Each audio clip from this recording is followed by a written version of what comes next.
السلام علیکم ورحمۃ اللہ وبرکاتہ۔ محترم بزرگوں، دوستوں، عزیز ساتھیوں اور پیاری ماں بہنوں، اللہ تعالیٰ کی ذات سے قوی امید ہے کہ انشاءاللہ آپ تمام حضرات بخیر و عافیت ہوں گے۔ ہم اپنے سوالات اور ان کے جوابات کے سلسلے کو آگے بڑھاتے ہوئے آج کی مجلس میں انشاءاللہ چند سوالوں کے جوابات دینے کی کوشش کریں گے۔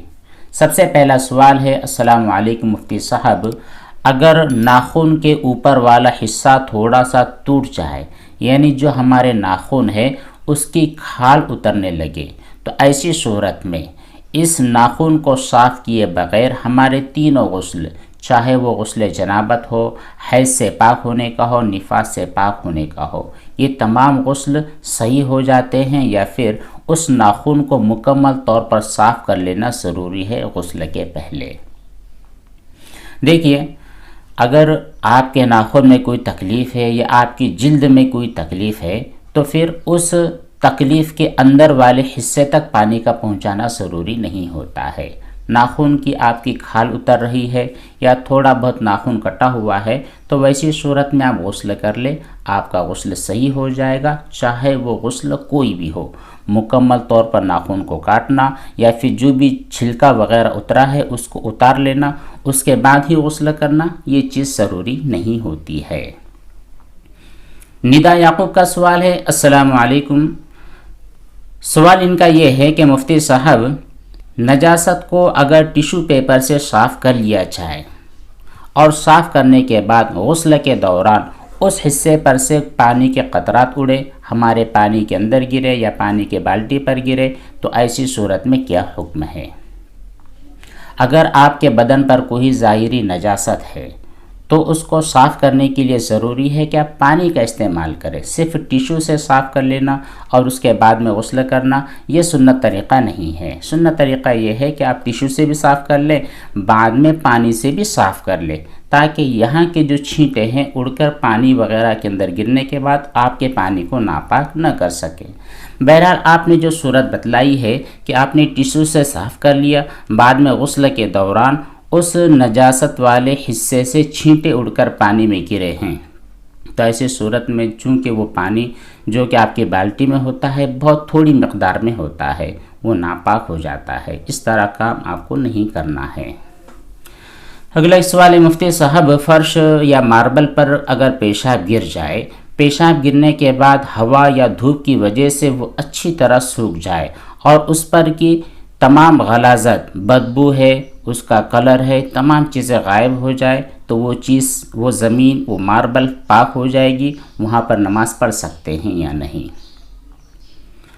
اگر وہ زمین سوکھ گئی ہے، چاہے دھونے کی وجہ سے، ہوا کی وجہ سے، دھوپ کی وجہ سے یا اور کسی وجہ سے اس طرح سوکھ گئی کہ اب وہاں سے پیشاب کے کوئی بھی اثرات نظر نہیں آتے ہیں، نہ ہی اسمیل نظر آتی ہے اور نہ ہی وہاں پر اس کا کلر ہے اور نہ ہی کوئی چیز ہے، تو ایسی صورت میں وہ زمین، وہ ماربل یا فرش پاک ہو چکا ہے، وہاں پر آپ بیٹھ سکتے ہیں، قرآن کریم کی تلاوت کر سکتے ہیں، اور اگر آپ کو نماز کی ادائیگی کرنی ہے تو نماز کی ادائیگی بھی اس جگہ پر کر سکتے ہیں، کیونکہ اب وہ زمین شرعی طور پر پاک ہو چکی ہے۔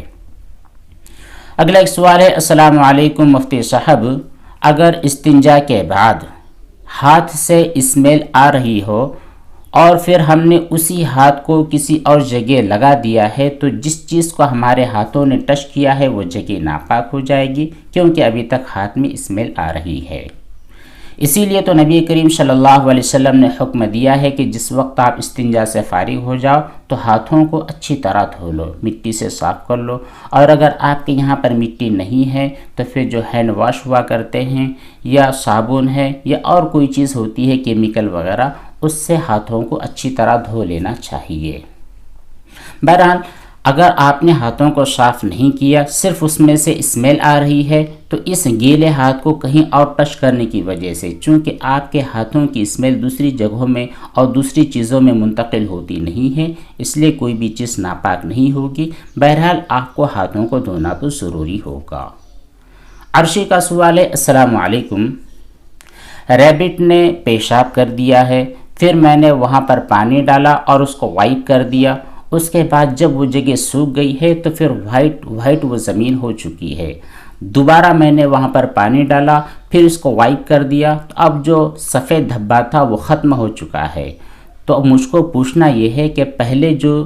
ہم نے زمین دھوئی تھی اس وقت پاک تھی یا پھر اب پاک ہوئی ہے؟ زمین کی اور فرش کی پاکی کا حکم یہ ہوتا ہے کہ اگر آپ نے اس کو دھویا ہے تو دھونے کی وجہ سے پیشاب کے اور نجاست کے تمام اثرات ختم ہونا ضروری ہے، چونکہ پہلی صورت میں دھونے کے بعد اس کے تمام اثرات ختم نہیں ہوئے ہیں، اس کا جو دھبا ہے وہ دھبا نظر آ رہا ہے۔ تو ایسی صورت میں جب دوسری مرتبہ آپ نے وہاں پر پانی ڈال دیا ہے، اچھی طرح اس کو دھو لیا ہے، وائپ کر لیا ہے، تو وہ زمین اور وہ فرش پاک ہو چکی ہے۔ اب اس کے بعد وہاں پر آپ نماز وغیرہ ادا کر سکتی ہیں، کوئی حرج نہیں ہے۔ اگلا سوال کیا ہے عمیمہ اختر نے، السلام علیکم، اگر میرا ہاتھ پوری طور پر بھیگا ہوا ہے، صرف ایک انگلی ہے جس پر ناپاکی لگی ہے، تو ایسی صورت میں میرا پورا ہاتھ ناپاک سمجھا جائے گا یا صرف وہ انگلی جہاں پر نجاست لگی ہے؟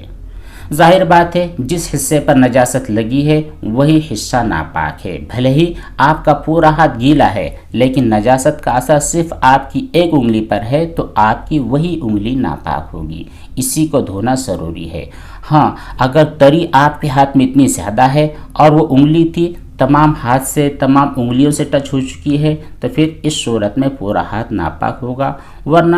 انگلی پر ہی نجاست ہے تو صرف ایک انگلی ہی ناپاک ہوتی ہے۔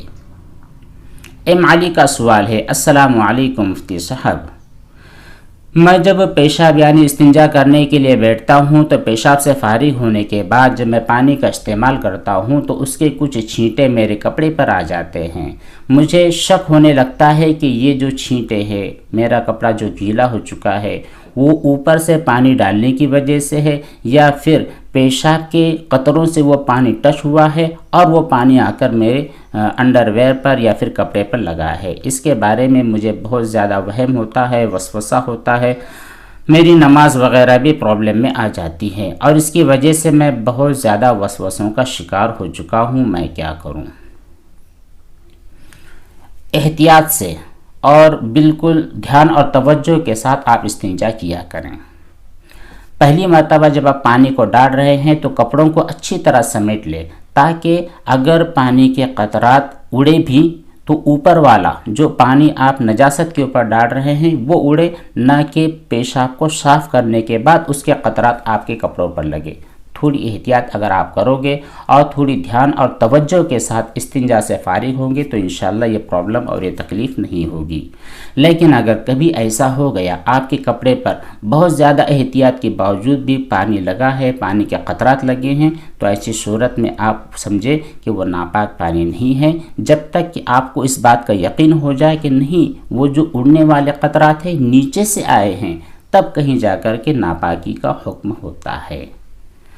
اگلا سوال کیا ہے شعبان اختر نے، کہتے یہ ہے کہ ہاتھ میں پینٹ لگا ہوا ہے تو ایسی صورت میں وضو ہو جائے گا؟ پینٹ کی دو صورتیں ہوتی ہیں، پہلی صورت کا پینٹ وہ ہوتا ہے جس کو ہم آئل پینٹ کہتے ہیں، اگر آپ کے ہاتھ پر لگا ہے تو یقینی طور پر پانی آپ کی جلد تک پہنچتا نہیں ہے، اب یہاں پر آپ کا وضو نہیں ہوگا، پہلے ایسا پینٹ نکالنا ضروری ہے۔ پینٹ دوسرا وہ ہوتا ہے جو ہماری مٹی کی صورت کا ہوتا ہے، یعنی وہ آئل نہیں ہوتا ہے، اس کے بدن پر لگنے کی وجہ سے پانی آپ کی جلد تک آسانی کے ساتھ پہنچ جاتا ہے، تو ایسا جو دوسری قسم والا پینٹ ہے وہ اگر آپ کی انگلی پر یا جسم کے کسی حصے پر لگا ہے تو چھڑانا ضروری نہیں ہے۔ اگلا میسج تحریر کیا ہے سہیل انور نے، کہتے ہیں السلام علیکم، میرا سوال یہ تھا کہ کیا بہتے ہوئے پانی میں جیسے کہ گھر میں نل ہے اس کے نیچے ہم نے کپڑے کو رکھ دیا ہے اور وہاں پر کپڑا صاف ہو چکا ہے تو ایسی صورت میں کپڑا پاک ہو جائے گا؟ کیونکہ تین بار نل کے نیچے دھونے کی وجہ سے پانی بہت زیادہ خرچ ہو جاتا ہے، وقت بھی بہت زیادہ لگتا ہے۔ جی بالکل آپ کے کپڑے پاک ہو جائیں گے، بس شرط یہ ہے، بہتے ہوئے پانی میں کپڑوں کی پاکی کا شرط یہ ہے کہ اس قدر پانی بہے کہ آپ کے کپڑوں پر لگی ہوئی نجاست مکمل طور پر ختم ہو جائے، تو ایسی صورت میں آپ کا کپڑا پاک ہو جائے گا۔ باقاعدہ 3 مرتبہ دھونا، ہر مرتبہ نچوڑنا ایسی صورت میں ضروری نہیں ہوتا ہے۔ شعبان اختر نے پھر سے کہا ہے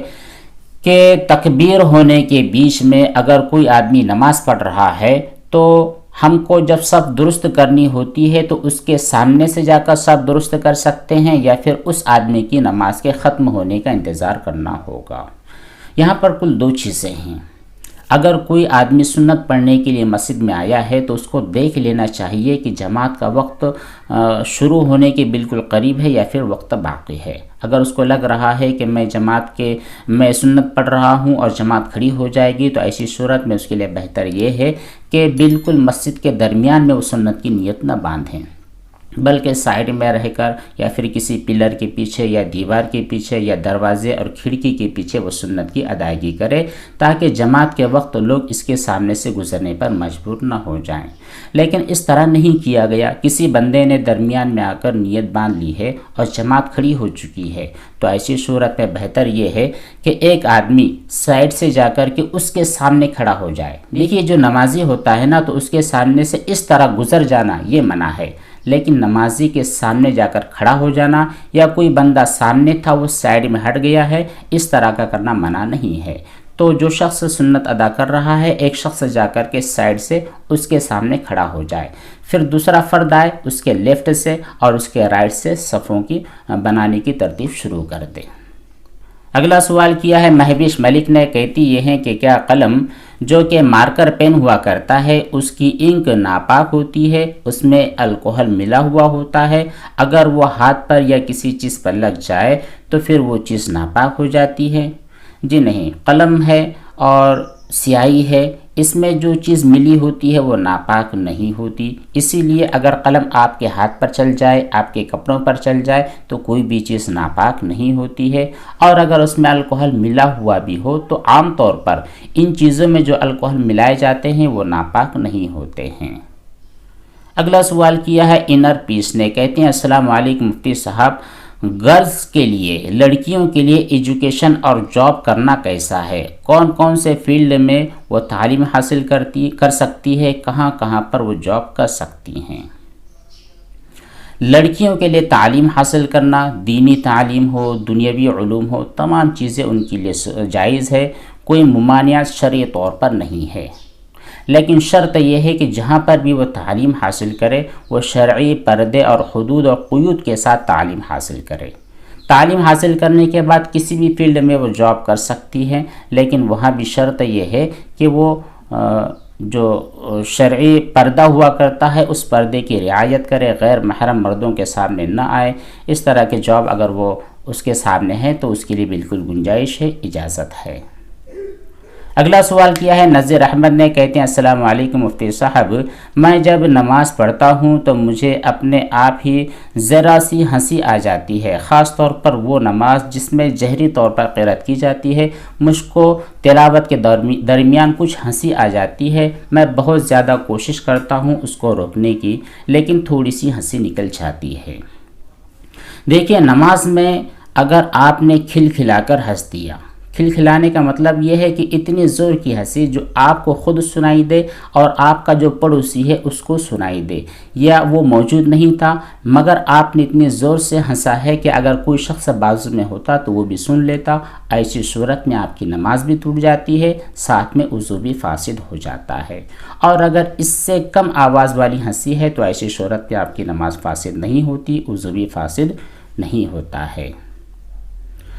اگلا سوال کیا ہے عظیم معین نے، کہتے ہیں مفتی صاحب کیا ناپاک کپڑوں کو کسی ڈبے وغیرہ کی مدد سے دھو لیا جائے تو کیا ایسی صورت میں وہ پاک ہو جاتے ہیں اور نچوڑنا ضروری ہوتا ہے یا بنا نچوڑی بھی پاک ہو جاتے ہیں؟ اگر کسی ڈبے وغیرہ سے آپ لگاتار پانی کپڑے پر ڈال رہے ہیں